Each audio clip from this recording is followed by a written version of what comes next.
They didn't yell at her. They smiled while doing it. The house she paid for was suddenly not hers, and everyone at the table knew it. Her son kept quiet. His wife spoke for him. She folded her napkin, stood up, and said nothing. But that silence, it cost them more than money. If this feels wrong to you, stay with me. Like the video and subscribe, because what happened next shocked everyone. Was she wrong? Or was this the only way? She had lived in that house for 32 years. Not as a guest, not as a favor. She bought it when her husband was alive, when the kids were young, when her back was strong enough to carry everything without complaint. Every wall had a memory, pencil marks from height charts, a burn on the counter from a rushed dinner. She woke up early that morning, like always, made coffee and waited for her son and daughter-in-law to arrive. They said they wanted to talk, that's all. When they walked in, they didn't sit in the living room. They went straight to the dining table, like a meeting. Papers in a folder, calm voices. Her daughter-in-law smiled and said they were helping her simplify. That word sat wrong. Simplify what? Her son kept his eyes on the table. The papers slid toward her.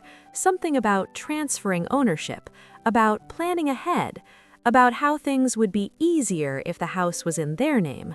She didn't raise her voice. She asked one question: why today? No one answered right away, and that pause told her more than the words did, especially when she noticed the date on the document already signed by them. After that day, things shifted fast. She didn't argue, she didn't call anyone, she kept cooking dinner when they visited, kept folding laundry, kept her routine, but the tone changed. Her daughter-in-law started correcting her in front of others. That's not how we do it now. The bank account she'd shared with her son for years suddenly had limits. Just temporary, he said. Groceries showed up that weren't hers. Her room, once the master, became too big for her. They suggested she move upstairs, even though her knees struggled.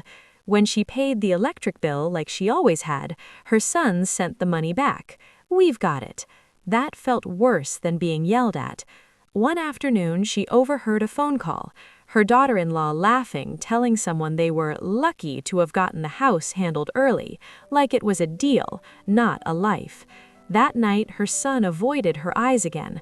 She realized then this wasn't confusion, it was a plan, and plans don't need permission, just silence.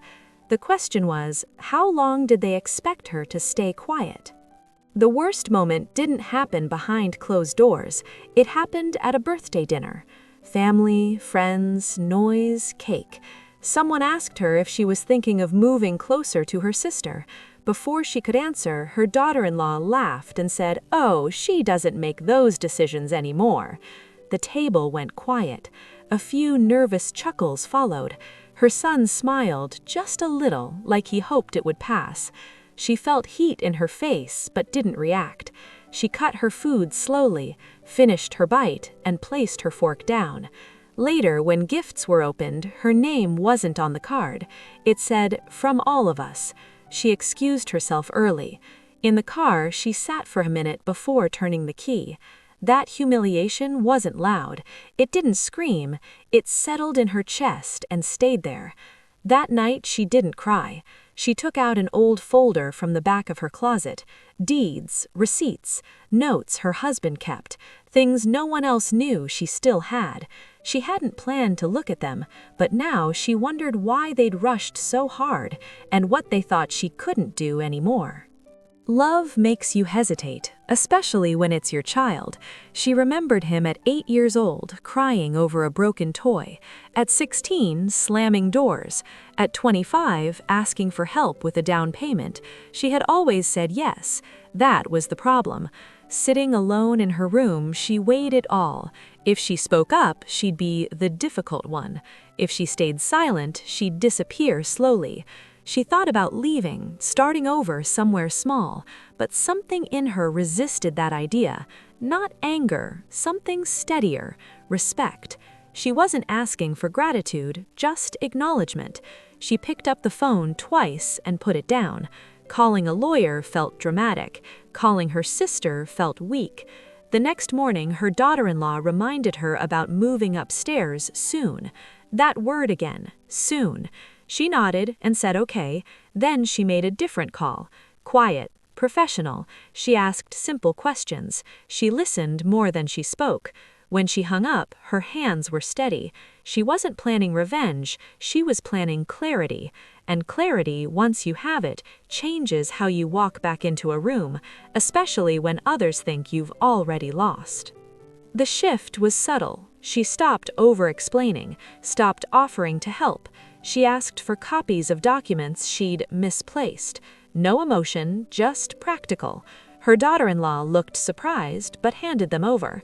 A week later, she asked her son to drive her to an appointment. He agreed, distracted. He didn't notice where they were going until they parked. Inside, she listened as facts were laid out. Dates, signatures, missing disclosures. The room got quieter. Her son finally looked at her, really looked. On the way home, no one spoke. That evening, she cooked dinner like always, served everyone, cleaned up. Then she placed an envelope on the table. Inside was a notice. Calm language, legal, clear. She wasn't suing, she was reclaiming. Temporary control, review pending. Her daughter-in-law's face changed first. Her son looked confused. She stood there, not shaking, not smiling. "I should have been asked," she said. That was all. And for the first time in months, no one interrupted her. But the real consequence wasn't in that envelope. It was in what she decided to do next. The house didn't go to court. It didn't need to. Once the process started, the tone shifted again. Apologies came, soft and poorly timed. Explanations followed. Stress, misunderstandings. She listened. She didn't argue. In the end, she made a choice that surprised everyone. She kept the house, she changed the will, not out of spite, out of clarity. Trust had conditions now. She offered her son dinner the following Sunday, just him. No paperwork, no speeches. He showed up quieter than usual. They ate, she asked about his job, he asked how her knees were doing. When he left, she hugged him. Brief, real.